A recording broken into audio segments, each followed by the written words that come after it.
Assalamualaikum, welcome back to Invest Saham. Pada video ini kita akan update money flow untuk saham-saham penopang IHSG. Sebelumnya disclaimer on, video ini bukan ajakan jual beli saham, so langsung saja kita ke pembahasan. Jadi kita akan membahas terlebih dahulu terkait dengan krisis yang sedang terjadi di negara Turki. Dimana kemarin guys ya, demo besar-besaran terjadi. Saham dibekukan ya, alias terkena trading halt karena anjlok dan lira juga jatuh. Lira itu adalah mata uang di negara Turki yang memang dalam 5 tahun terakhir sudah amblas ya, atau terkena inflasi besar-besaran. Nah, di sini kita akan bahas terlebih dahulu apa yang terjadi dengan negara Turki dan juga pasar saham di Turki. Pasar keuangan Turki hancur lebur di tengah protes keras masyarakat atas penahanan rival politik utama Presiden Tayyip Erdogan. Nah, jadi oposisi atau rival politik utama Presiden saat ini yang menjabat yaitu Tayyip Erdogan ternyata ditahan ya guys ya, sehingga ini memunculkan protes keras dari masyarakat, demonstrasi yang besar-besaran, sehingga saham di Turki itu ambruk, bahkan diberlakukan trading halt karena bursa jatuh sangat dalam gitu ya, karena saham-sahamnya juga anjlok. Nah, jadi bursa Turki itu ditutup di 9.044 ya pada perdagangan hari Jumat kemarin 21 Maret 2025. Bursa sudah jatuh 7,81% dan memperpanjang rekor negatif selama 4 hari berturut-turut. Dalam 4 hari tersebut bursa sudah amblas 16,7%, di mana pada tahun 2008 lalu ketika krisis keuangan global terjadi, bursa saham Turki juga amblas 17,6% dalam 1 minggu ya guys ya. Nah, ini dalam 4 hari bursa saham Turki anjlok 16,7%. Jadi mirip ya dengan krisis keuangan global yang waktu itu terjadi pada Oktober 2008 gitu ya, di mana bursa Turki juga anjlok ya 17,6% di dalam range 1 minggu seperti itu. Nah, jadi bursa saham Turki ini menjadi yang terburuk di dunia sepanjang bulan ini. Aktivitas perdagangan di bursa Turki bahkan sempat dihentikan atau dibekukan ya, ini pada Jumat pukul 11.27 waktu Turki setelah bursa terjun 7%. Nah, kalau bisa kita ingat-ingat ya, di beberapa waktu sebelumnya IHSG kita juga sempat amblas ya, 6% lebih, bahkan hampir 7%. Di mana IHSG juga memberlakukan trading halt atau pembekuan perdagangan sementara yaitu 30 menit. Nah, ini adalah pergerakan bursa saham di negara Turki ya guys ya. Lalu kita pun melihat lira ya, lira Turki juga ternyata melemah terhadap US dollar. Nah, ini juga di awal tahun 2025 ini ternyata lira juga sudah melemah 6,7%. Jadi kalau misalnya kita perhatikan ya, ternyata kejatuhan saham di Turki dan kemarin di IHSG ini mirip-mirip gitu ya. Meskipun memang kondisi pelemahan nilai mata uang dan juga ekonomi agak sedikit berbeda. Nah, tapi kita bisa melihat dan kita bisa mempelajari ya guys ya, bahwa ya di mana adanya demonstrasi besar-besaran terhadap pemerintah yaitu adalah faktor politik. Ini juga sebenarnya bisa membuat market crash terjadi. Kita melihat bahwa saham-saham di Turki ini anjlok ya guys ya, imbas demonstrasi besar-besaran yang terjadi.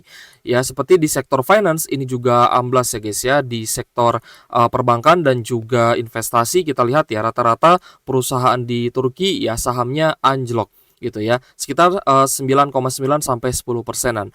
Lalu untuk sektor lain juga sama ya, seperti contohnya sektor energi, consumer, transportasi, lalu juga sektor teknologi, industri dan lainnya ini juga rata-rata terkoreksi, bahkan untuk saham-saham big caps-nya juga amblas ya guys ya, rata-rata di atas 5% mencapai 10%-an seperti itu.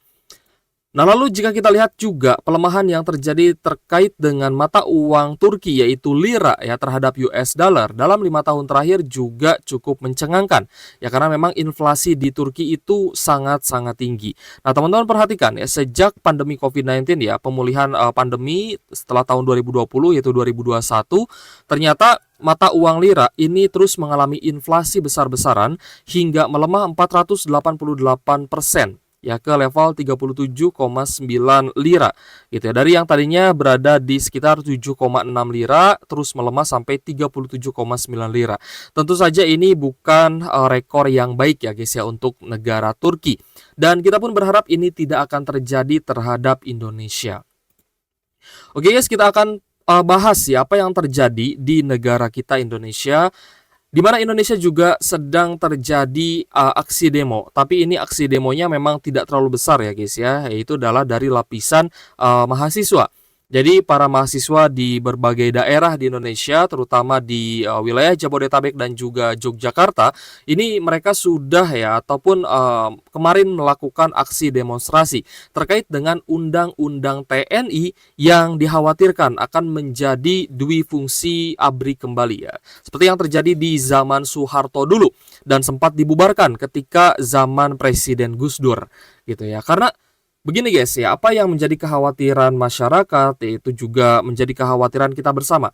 Kita khawatir bahwa pejabat-pejabat tinggi ya akan sulit dimintai pertanggungjawaban atas kinerja ya dan juga apa yang mereka lakukan ya saat menjabat sebagai petinggi itu akan sulit ya guys ya dimintai pertanggungjawaban karena ya teman-teman tahu lah ya ketika pejabat diisi oleh orang-orang bersenjata ya dari TNI ya pasti akan muncul supremasi, ya, akan muncul sebuah kekuatan baru ya yang mungkin ya beberapa pihak akan ketakutan gitu ya ketika berkonfrontasi dengan para pejabat publik yang memang jebolan dari TNI tersebut gitu ya. Jadi orang-orang yang terbiasa atau terlatih ya menggunakan senjata ketika mendapat jabatan di publik sipil gitu guys ya. Maka masyarakat sipil yang lain ya ataupun pejabat sipil yang lain mereka pastinya akan tertekan gitu ya dalam ibaratnya ketika mereka berkonfrontasi ataupun meminta pertanggungjawaban atau hal apapun ya pasti akan ada rasa takut seperti itu yang dikhawatirkan oleh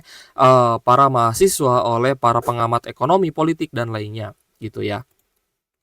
So, beberapa hal yang juga terjadi di Indonesia ya, di mana surat utang di Indonesia ini semakin tertekan ya setelah peringatan dari Moody's ya, di mana bunga SRBI juga naik. Yang artinya ketika bunga SRBI dinaikkan, itu artinya kurang menarik ya guys ya untuk para investor seperti itu. Meskipun kemarin sempat ada yang bilang bahwa SBN kita masih menarik ya, tapi pada kenyataannya kita lihat Bank Indonesia kembali mengerek tingkat suku bunga diskonto instrumen operasi moneter. Sekuritas Rupiah Bank Indonesia atau SRBI dalam lelang rutin mingguan di tengah gejolak yang kembali menerpa pasar keuangan domestik, ditandai dengan kejatuhan indeks saham dan harga surat utang negara setelah pelemahan nilai tukar rupiah. Ya meskipun pelemahan rupiah kita tidak separah lira gitu guys ya, tapi tetap saja ini menjadi perhatian kita dan kita harus waspada juga. Tekanan pasar membesar menyusul hasil evaluasi lembaga pemeringkat kredit global yaitu Moody's Rating yang melihat pelemahan kekuatan fiskal dan ekonomi di Indonesia. Meskipun yang mereka menilai bahwa Indonesia masih mampu mempertahankan pertumbuhan yang stabil di angka 5% tahun ini. Tapi Moody's menurunkan skor untuk kekuatan ekonomi Indonesia. Salah satu pertimbangan dalam menentukan skor kredit sebanyak 1 notch menjadi A1 mengacu pada publikasi Moody's ya di hari Jumat. Mengacu dokumen lelang yang dilansir oleh Bank Indonesia, bunga diskonto SRBI tenor terpanjang 12 bulan ditetapkan di level 6,4%. Ini adalah kenaikan bunga SRBI pertama kali setelah 2 lelang sebelumnya diturunkan, gitu ya. Jadi ketika suku bunga SRBI-nya naik, itu artinya investor kurang tertarik gitu ya untuk bisa membeli SRBI seperti itu ya. So, selain itu kita pun melihat ya bahwa sektor retail ini semakin terpukul ya, bukan hanya sektor retail tapi sektor pariwisata juga ya sudah banyak yang membahas itu juga ikut terpukul karena lemahnya daya beli masyarakat sehingga laba pemilik dari Alfamart ini turun 8%. Ya, ini juga menjadi sinyal kuat ya bahwa ekonomi Indonesia ini sebenarnya sedang melemah, daya beli masyarakat secara luas juga sedang melemah seperti itu. Jadi kemungkinan konsumsi di lebaran kali ini tidak akan sebesar konsumsi di lebaran-lebaran sebelumnya. Jadi harga pangan ya pastinya akan tidak naik tinggi. Itulah yang kemarin dibicarakan oleh Presiden Prabowo Subianto, di mana harga pangan lebih penting dibandingkan dengan harga saham. Ya harga saham turun masih bisa menjadi guyonan ya untuk para menteri. Ada beberapa menteri yang kemarin juga diguyon ya oleh Presiden bahwa mereka stres ya karena memegang saham yang sedang turun harganya gitu. Jadi, wah ini segelintir menteri-menteri saya ada yang stres nih, tapi sedikit sekali ya menteri saya yang stres karena harga saham turun, itu kata Presiden. Sebenarnya harapan kita ya ketika kita memilih presiden jebolan dari perwira gitu ya, dari TNI kita, itu kita berharap akan menjadi setegas presiden sebelumnya yaitu Bapak Susilo Bambang Yudhoyono. Ya kita berharap ya IHSG bisa melonjak lagi ya seperti apa yang terjadi di masa-masa kepemimpinan SBY.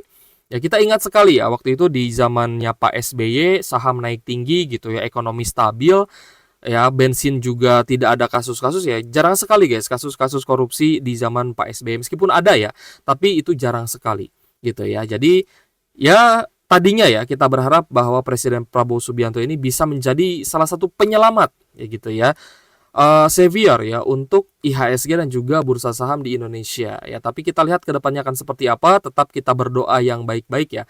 Kita berdoa semoga Indonesia ke depannya bisa lebih makmur lagi ya, ekonomi bisa bertumbuh lagi, saham bisa naik kembali, dan kita bisa cuan lagi di saham. Tapi sebelum itu terjadi mungkin ada beberapa hal yang kita akan lihat ya kejadiannya seperti apa. Apakah dengan disahkannya ya undang-undang TNI ini akan menjadi ya hal yang buruk ke depannya, ya demonstrasi ini akan semakin meluas, yang mana memang kita tidak mengharapkan ini terjadi gitu ya. Kita berharap bahwa Indonesia akan baik-baik saja, ekonomi akan tumbuh dan saham bisa naik ya. Tapi kalau misalkan undang-undang TNI ini terus meluas dan bereskalasi lebih besar lagi ya guys ya demonstrasinya, maka ya hati-hati gitu ya, kita tetap harus mewaspadainya. Karena sejauh ini ya sampai di penutupan hari Jumat kemarin IHSG kita juga sebenarnya masih tertekan gitu ya, masih ada koreksi 1,9%, close di 6.258 dengan net sell asing yang cukup besar 2,3 triliun rupiah.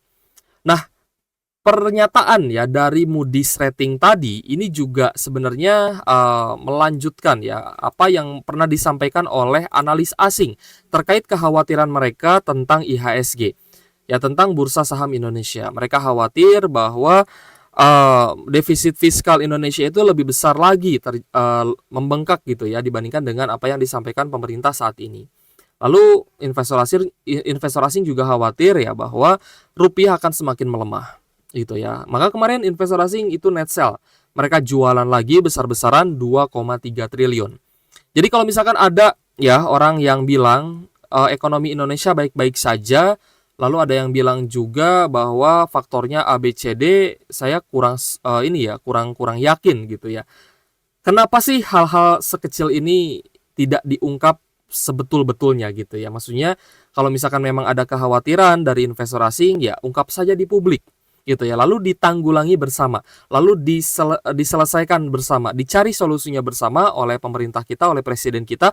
Oh, asing takut bahwa defisit fiskal akan begini, rupiah akan melemah ya, akan melemahkan ekonomi dan segala macamnya. Nah, presiden harusnya ini segera ya berpidato ya di depan para investor, harusnya menenangkan masyarakat luas bahwa kita akan berusaha kembali ya membuat ekonomi tumbuh dan saham bisa naik kembali. Sesimpel itu sebenarnya apa yang diharapkan oleh para investor gitu ya. Tapi pada kenyataannya kita melihat ya bahwa presiden kita mungkin masih melihat bahwa ini masih di zona aman gitu ya. Rupiah kita hari ini juga ternyata masih ada pelemahan 0,3% di 16.522 rupiah per 1 USD, semakin mendekati angka prediksi dari asing ya, dari analis asing, yaitu di 16.600-an. Gitu ya. Jadi apakah mungkin di kuartal 2 akan mencapai di 16.600? Ya mungkin saja. Bisa saja terjadi gitu ya. Jadi kita akan melihat dampaknya ke saham.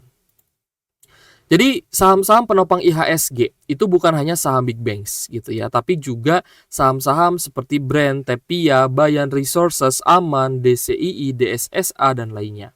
So, ketika IHSG kita sebelumnya terkena trading halt ya, anjlok 6% lebih, itu dikarenakan Brand Tepianya anjlok gitu ya. Kita soroti dua aja lah ya dulu. Brand Tepia anjlok. Nah, selain itu ada BBCA ya dan juga Bank Mandiri ya yang nanti akan kita bahas juga. Jadi kita akan melakukan analisa ya guys ya berdasarkan money flow-nya dengan menggunakan fitur chart dan banda detektor dari Stockbit Sekuritas, aplikasi saham andalan yang saya gunakan untuk berinvestasi. Dan jika teman-teman ingin menggunakan fitur yang lengkap dari Stockbit, silahkan teman-teman mendaftar dengan link yang ada di kolom deskripsi. Nah, tadi kita bahas ya guys ya, ini pun saya menggunakan fitur stock screener dari Stockbit ya. Untuk saham-saham top market cap ya, saham dengan market cap tertinggi gitu guys ya, terbesar lah ya. Ini bisa teman-teman cari di preset screener, lalu di size, market cap ya, top market cap, ada blue chip, ada second liner, ada third liner. Ini bisa teman-teman gunakan juga ya. Kita menggunakan dari sisi top market cap Nah, top market cap-nya bisa kita lihat. Jadi kita bisa kita bisa melihat ya apa saja sih saham-saham penopang IHSG dan kemungkinan IHSG anjlok itu sebesar apa sih gitu ya. Nah, di sini saya tambahkan ya financial column ada penurunan 1 hari penurunan kemarin gitu ya. Nah, kalau misal teman-teman mau tambah lagi boleh ya. Misal kita tambah price performance lalu kita coba lihat ya di 1 minggu terakhir. Nah, kalau misal kita lihat 1 minggu terakhir, seperti contohnya saham BBCA ini kan dia sudah amblas 9% ya. Lalu Brand karena kemarin rebound ya beberapa hari sebelumnya, jadi minusnya tipis 0,8%. Lalu Tepia juga mulai rebound kembali ya setelah sebelumnya ARB ya Tepianya, tapi mulai bangkit kembali. Jadi di 1 minggu sudah gain 7%. Nah, sebenarnya gini guys, IHSG ya kalau bisa kita bisa katakan itu akan mudah sekali naik turun. Artinya volatilitas IHSG akan semakin tinggi. IHSG bisa naik tinggi, bisa turun dalam gitu ya. Jadi trading halt jika peraturannya tidak dirubah pasti akan sering terjadi gitu. Tapi kalau misal dirubah nanti aturan trading haltnya pasti ya akan jarang terjadi kalau misal persentasenya dinaikkan. Nah, jadi ketika brandnya tidak dijaga ya harganya oleh Bapak Prajogo Pangestu, ya Brand dan Tepia ini tidak dijaga harganya ya, maka itu artinya, sorry guys ya kita bahas BBNI Brand dan Tepia ya. Nah, kalau misalkan harga saham Brand dan Tepia ini tidak dijaga ya oleh Bapak Prajogo Pangestu selaku owner, maka IHSG bisa saja lanjut turun lebih dalam lagi. Gitu ya, teman-teman bisa lihat Brand ini mulai bangkit kembali ya dari area low-nya di 4.700-an ya guys ya, sempat terkoreksi ke 4.700 tapi bisa bangkit kembali. 3 hari terakhir ya Bapak Prajogo Pangestu dan juga para petinggi lainnya memborong kembali saham Brand sehingga adanya akumulasi besar-besaran ya dari YU, BK dan juga GR ya, sehingga ada net buy 11 miliar gitu guys untuk saham Brand ya. Tapi kita akan coba lihat dulu ya untuk saham BBCA-nya. Tadi kita agak lompat ya. It's okay. Nah, jadi untuk saham BBCA ya kita lihat ada koreksi 5,6% di level Rp7.900 per saham. Ini murni adanya distribusi dari asing ya. Ada KZ, BK dan juga AK yang distribusi besar-besaran sehingga net sell asing mencapai 1,3 triliun rupiah untuk saham BBCA. Ini baru BBCA saja ya di net sell asing dan menjadi saham yang paling banyak didistribusi asing. Lalu ada BBNI yang juga anjlok 7,6% ya. Sekelas Big Banks anjlok 7,6%. Tentu saja ini bukan pertanda bagus ya. Jadi teman-teman jangan terlalu bernafsu ya untuk membeli saham ketika penurunannya masih deras seperti ini. Untuk BBNI close di 3.770 ya, koreksi 7,6% dengan distribusi asing yang cukup besar. Net sell 514 miliar dari ZP, CCAK, YU, RX dan juga BK. Gitu ya. Jadi untuk BBNI pun dan termasuk juga BBRI dan juga Bank Mandiri ya, ini belum waktunya kita beli sebenarnya karena memang belum bottom ya, sesimpel itu guys. Jadi teman-teman jangan terlalu bernafsu ya dengan orang-orang yang bilang bahwa saham baik-baik saja. Kita tentunya melihat ini sebagai peluang ya, it's okay ya, benar. Tapi jangan sampai rasionalitas kita kalah ya dengan nafsu kita memborong saham. Maksud saya seperti itu. Karena ketika saham Brand dan juga Tepia ya bisa menjadi penopang IHSG, ini adalah faktor dari akumulasi owner, yaitu Bapak Prajogo Pangestu. Jadi Brand naik 6,7% di hari Jumat kemarin ke 5.975 ya dikarenakan akumulasi dari asing dan juga ownernya. Gitu ya. Jadi ketika owner akumulasi, asing pun akan ikut masuk. Brand ada akumulasi dari YU, BKGR dengan net buy 11 miliar dari asing. Ya, disusul juga dengan akumulasi dari Bapak Prajogo Pangestu ya, sehingga Brand bisa naik ya, setidaknya di 1 minggu ini kembali bisa rebound gitu ya dari yang tadinya anjlok. Nah, begitupun juga dengan Tepia ya. Setelah Tepianya turun sangat dalam ya dan menyebabkan IHSG juga anjlok ya, 18,4% ya, maka kita lihat Tepia mulai bangkit kembali ya guys ya, di tanggal 19 naik 12,9%, lalu di tanggal 20 Maret ya naik 15% dan kemarin naik tipis 2,8%. Ini juga tidak lepas dari akumulasi yang dilakukan oleh Bapak Prajogo Pangestu. Jadi kalau misalkan Bapak Prajogo Pangestu ini tidak memborong kembali saham-sahamnya seperti Brand, Tepia, lalu ada BRPT, Petrosi dan juga Cuan, maka IHSG kemungkinan akan anjlok lebih dalam lagi. Apalagi asingnya masih deras ya jualan di saham Big Banks. Nah, jadi TPA cukup netral antara akumulasi asing ya. Kita lihat di sini asingnya akumulasi 29,9 miliar, sedangkan investor domestiknya jualan gitu ya. Jadi cukup netral. Oke guys, kembali lagi ya penilaian kita terhadap presiden di kemudian hari.